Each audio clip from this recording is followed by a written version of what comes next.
Speedy here of Tyler Trades. Welcome back to this series. Now in this video I'm going to show you guys how to swing trade with impulse and correction using Fibonacci retracements. If you guys haven't seen my most recent video on impulse and correction, I'll drop that in the link below. Also, like and comment on this video too. So when we're looking for impulse and correction, we have the impulse and we have the correction. How do we know how high it can go before we know that we're going to have another impulse down? Pretty easy. Let's go and take a Fibonacci retracement from swing high, then take it to this swing low right here.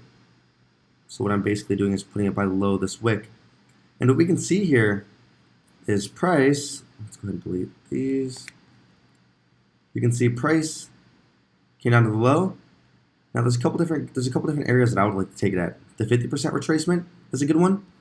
So if I would have taken it at the 50% retracement right here off this bearish hammer, I would have taken it down, saw the 236 come back up. I probably would have closed right here. I wouldn't have taken it this next candle. So I would have seen this. Here's the doji. That's not confirming another sell. So what's another good level?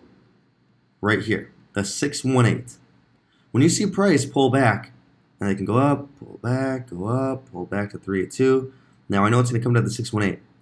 I could have sold both levels of the 618 level right here. Sold both. And then I would have taken it down.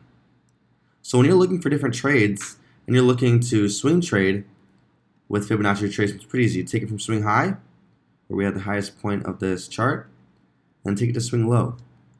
So you can see price comes down, walk you guys through it again. Then it goes back up, bounce off 236, goes to the 618. I would have looked to take a sell. Now my first sell there, I would have saw it come down, didn't see the bullish hammer, closed immediately. So I wouldn't have been able to catch the trade long term yet. I would have saw this come back up, 618. Okay, I know I'm going to sell. So my stop loss can probably be somewhere in here.